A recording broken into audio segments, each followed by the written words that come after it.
we get to the end of this road.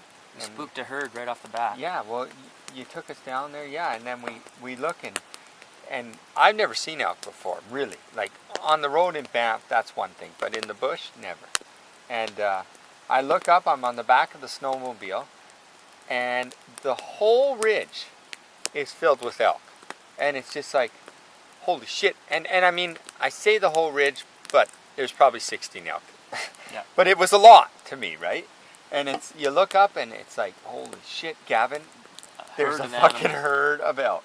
And they were fucking off, right? So what did we do? We thought, well, we could hit it in, remember the V? Tried to surround them. We tried to surround. You went up one way, I went the other way, and we were hoping they stayed in that clump of trees. In 2 ravines, right? Yeah. Then we met up at the top or something like that. Farted around for the rest of the day. But you know what? Where we were, I remember thinking, we were looking on the side of the road as we were quadding, because after that we went for a little more sledding. And you're looking on the side of the road. We saw a moose. We saw a moose. Yeah, you spotted it. And then we stopped and looked at it for a bit. It was right there in the trees, remember? It stopped and it kind of looked at us. Yeah. But the ground there, it had a pit. Everywhere there could be a pit was a pit. It looked like something you think the moon would look like. And I'm like, Gavin, what the hell are those things? Those aren't all beds, are they? Remember them all on the side of the road? And it's like, yeah, they're all beds. They're everywhere, right? Remember, that was exciting, right? Because you start looking, you're just like, holy shit. Right? And then what did you try and do to the snowmobile? I don't know. Was it me who tried to roll it? I don't even remember the incident. Yeah. You don't remember it? You were scared that I was going to destroy the snowmobile. I remember it so being tricky along the bank. It was so close. Because we went down that thing like this, right? Yep. And you knew you were going to have to give her and kind of jump up the other side or we'd be stuck in there. Yep. And you went for it, and at the top, the snowmobile kicked. Yes. And it kicked right over the bank. Right, yes. And there's nowhere that you couldn't stop. You have to get off. Because you're jumping, and it's like the bank is straight fucking down. How did we save the snowmobile? You fucking yanked on it, man. Yes. You yanked I forgot on about it. that. Yeah, and it's just like... Strong-armed it or something. You're just like, you just got off half the side, and you just fucking pulled. You're like, ah! And it just fucking... Missed. It came back, and it's like... Wow. Whoa, that almost went bad.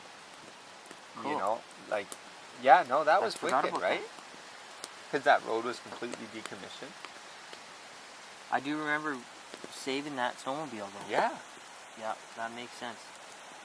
Like, and then we're just like, we're talking, we're like, how would we even get it? Yeah. That hill was so steep. Sorry, Dad. We lost the snowmobile. We can't get it up. Maybe in the spring we can get it out. Yeah. Right? How do you go back and tell your dad that? Yeah. Right? And then, so then we're like, fuck it. It was kind of a boring morning after that. Snowmobiling around and stuff like that. And then we went back up to where we're going to set up our tent, which was an area that overlooked the whole thing. And we're setting up the tent. And did we even set up the tent? Yeah, we got it set up, didn't we? Barely. Barely. We got it set up. And as soon as we get it set up, I'm setting up the spotting scope and looking across the fucking way. And what do we see? Yeah, the herd is back. The herd is back. So now 14 animals, 16 animals are back on that slope. Back on the slope. Where we spooked them from. And it's a long ways away from where we're standing. Let's In just an get hour that and a half, out. we can be there. If we hustle. At Gavin's right speed. Now. Starting now. And I say to Gavin, I say, well, should we take the snowmobile down to the bottom? No, we can't spook them. We cannot take the chance of bringing the snowmobile or even touching it. From here, we have to be silent ninja warriors until we come in contact with those elk. Yeah. Fuck, I remember climbing up those hills. And because you were really going for it. And I'm like, I can't do it. I can't do it. Right? Like, because you're walking up and it's just like, and I remember, and it's like, that motherfucker is never going faster than me. He's just always 15 feet in front. It's like, he's pacing me. I know that if he wants, he goes way faster. But no, he stays 15 feet in front, 20 feet. So I'm Encouraging you. getting paced. And I'm like doing everything just to lift my fucking leg up, right? I'm like, I can't. I burnt out on the first 100 meters, a kilometer back. Oh man. Oh, remember that? It's Yeah. and you're Sounds slipping, and it was so steep. Remember? And you remember now? You took the charge. So explain the charge. Well, you're just sneaking up on them. You can see from when you're looking back at elk that are 2 kilometers away. You can see how you're going to approach them. So you just do that. Start executing your plan. And that involves a lot of fast-paced bushwhack style, trudging through the bush, loaded down with gun and pack. Get to it as quick as you can. Yeah, get to those elk before the situation changes, because right now they're there. So. And not getting too close, because everyone tells us. We had dark issues. It was going to be like, okay, it's going to be dark in 1 hour. We can be up there in an hour, so we didn't have get time it right yet. at dark, right? Yeah. Like we need to hustle over there. So we did, and the embarrassing part of the story is we took a bunch of shots at them from a kilometer. from a longer distance than what we were guessing. I think 500 yards. Might have been 500 yards where we were thinking it was 300 yards. It looked or closer because we were looking onto a hillside. It went way down and then back up level with us. And there has to be a reason why we'd miss our shots where we were set up perfectly, right? So the only thing I can think of we were is laying down insane long distances. Yeah. So then we empty both of our clips. Bang, bang, as bang, soon as bang. Gavin shoots, he shoots, and then it's like, okay, they're all running now. Because we did it, so it's like, okay, as soon as you shoot, then I'm going to shoot. So you're not both doing it at once and fucking each other up with just the start of the shot, right? And so then we start shooting. And so we empty all our clips. And I'm kind of, and then we were shooting, and then 2 of them seemed to go into a bush. And they were just kind of hanging out. And the rest all went down the valley. You could see them all fuck off, eh? Yeah. So we're like, we didn't know if it was 2 or 5 or what, but we're like, a few of those guys stuck around. At this point, we thought we were shit out of luck, and there was no way we're getting them, and we're way up there, and they just all fucked off. And then a few seemed to stay, so we're like, shit, we should get those. And I'm like, okay. And I'm starting to get my shit ready, and Gavin's already going.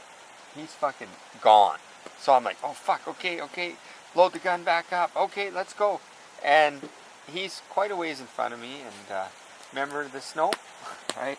And fucking, how thick was that, right? Yeah, balls deep. Balls snow. deep, right? So then what happens? Well, we're charging, and I come around the corner of the top of the ridge and see a cow elk sitting out there in the open, and I popped it easy enough. You waited for me though. First, we talked first. Did you? Yeah, man. We talked at the top. We you were saw separated? them, and you're like, there they are. And or no, did you? You saw the cow, and you kept going. I came around saw the cow and started laying down on the ground for a shot. Because I don't recall if we talked before we separated. I don't think we did talk. I think you just kept going. Yeah. I was ways back because when I got to where I thought I could shoot the elk, you can see it on the camera because I was doing the GoPro. You're already way up at the next ridge, kind of gonna look down at them from a better point. Yeah. But you're not quite there yet. You're about, I don't know, 30, 40 yards back from the ridge. But no, you're probably 100 when I first lay down. And I'm laying down, and I've got the scope, and it's fucking perfect. It felt like it was just like, it wasn't moving. It's laying on the ground. I'm not even really holding it. Mm-hmm. It's so still, and it's locked in to the animal, and it's not moving. Mm-hmm. So now, not even thinking that, I should have just waited another minute for you to get to the edge. I pulled the trigger. Okay. And then all of a sudden, you're almost to the hill, and you're like, fuck. I wasn't in position. You weren't in position at all. Right. Because I fucking took it. So then I did a running show at the end. Got to the edge, identified an elk, and shot it. Yes. And then you're like, I got one. And I'm like, well, did you see if 2 went down? Because I couldn't see mine went down. I just knew I felt good. Now, why couldn't I see? I don't know. You don't remember? Well, I scoped myself. Oh, yeah, that's right. on GoPro. I Yeah. scope myself, right? And like the thing comes right into my eye, and you can see it on the GoPro, and then it comes out, and it looks like somebody put a little thin layer of Vaseline on the scope. But no, Your that's skin. the inside, right? The fat layer beyond the skin. And I'm just like knowing right away what had happened, and so I take the camera off and I look at myself, and you can see it later on the footage. The blood's dripping all down my nose, and because you bleed on the forehead cuts, right? Oh fuck! You know, We took shots at elk. We scoped ourselves, but we got 2 dead elk. But yeah, in the middle of November. when we find them, it's February. like I'm like, "Are you sure you took one? You're sure that one went down from yours? Because I shot 2." And he's like, "Yeah, I watched it. I watched it roll down the hill." And then I'm like, "Okay." So we're going down, and he's like, "Found it." And then I'm like, I'm walking looking for this other one, just hoping. I never even knew if I got it because I was kind of fucked up at the time with a headache, right? And then there's the other one, right? Unreal. Right at dark. Yeah, right at dark. Like, and now it's February, and we're northern BC. Northern BC. With snow to our balls. Yeah. And 2 dead elk. With on the ground after being awake for like all this time. The day before in the afternoon, all the way through the night to the morning to the full day of hunting, and now it's 5 o'clock and it's time to keep going to get these elk back to the tent. And we're just like, really no concept of how much work that's going to be. 2 big fucking elk. Right. Packing. I don't know what time we came out of the bush that night, but it was late. It was late, yeah. And you, I'm like, fucking not really knowing how to butcher this animal. I've seen Al. Halved him. I didn't know how to gut it or anything though. And I'm like, Gavin, and you're like, I can't help you, man. I'm gutting this one over here, right? We're just like, I'm just fucking winging it. I've seen it done once. That's it. And I left the pooper in. Remember, like, oh man. Remember when we were cutting it up at my house, and we're like, what the fuck? It stinks. Oh, Jerry, you left the fucking shit thing in there, right? But you know what? We got it gutted, and then how did our night go from there? You don't remember much from that, eh? So we're gutted. Then there was a part where we had toboggan. We had to go get the snowmobile and come back, and then we bring the toboggan in to transport half elk at a time. Or actually, you could fit. We started half. 2 halves in the toboggan at once. So that's 1 elk in each. No, it was half. What it was, we were doing 2 quarters because we did 1 half. Half an elk at a time. Half an elk, and it wasn't working. Right. It was too heavy. So we got this toboggan full of elk and rope, and we're like running like snubbing blocks off of the trees. And that was a good idea, yeah. Releasing the elk in the toboggan down the hill at a controlled pace where it's like the elk was trying to fly out of the toboggan, and it's like we were worried we were going to wreck it. It was super steep going down like this, so it's like, I don't know. And one of us was holding the elk and one was letting it down with the rope, remember? We were pushing on it. It just felt like we were rescuing a human being off a mountain face or something, when in fact we were actually pulling elk meat out of the bush. Yeah. So. And so like we did have this sled, but we could only park it down at the road, which was basically like coming off this little hillside, right? And this hill that takes an hour and a half to walk up. So it's a decent sized hill, right? And we had to take it all the way down to the road. So then we were doing it with this half elk, and it was just turning into a mess, right? Like the balls deep snow was what slowed us down. It's like it was fucking us down, fucking us up, yeah. Like it is exhausting to move in snow that's up to your waist. Yeah. So we didn't have much distance to go, but it's like when you're waist deep, it's like short distance is a long distance, right? Yeah. And then we're like, fuck it, let's take these into quarters. And remember how long it took us to cut down the spine? I still think we did something wrong. We cut down the whole spine of the animal. Which is what you're supposed to do. It is. Yeah. Fuck, it took us a long time. Like, You remember that? We're just like, holy shit. That's so much more work than damn near deboning the thing. You know? Yeah. Quartering it? Like, Yeah. that's a lot of work. Works if you got And now you toboggan. got all that weight too, right? Yeah. So you got the hide on there, the bones are in it. It was so heavy. The way we do it's not bad. No.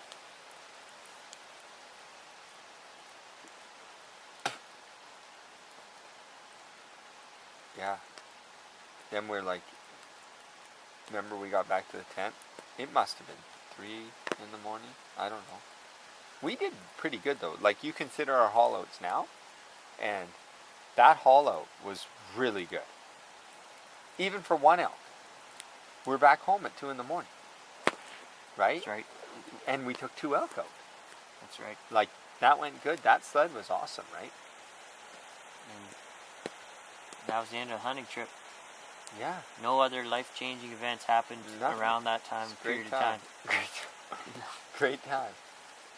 We were gone on a Friday, and we were back on Sunday. Sunday night, 3 in the morning. Huh. Right? Because we decided we were going to take the next day off and just relax and drink, and then we got up and we're like, no, let's pack up and get the fuck out of here. So we got the elk the night we showed up. The day we showed up, it was Saturday, right? Yeah. Was that all through the night, then Saturday. Got the elk, stayed the night on Saturday night, worked through the night, really, right? So we still haven't slept at this time, more than a couple hours. And for some reason, we both got up early the next day. Got some coffee, and then, oh, there's an elk right there. We're going to fucking call that bastard. He's coming in. Did you guys hear that? There's an elk right now. Okay, Gav, go get your call.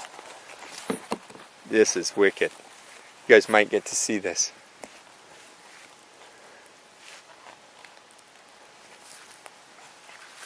Let's get away from the fire so maybe you can hear it.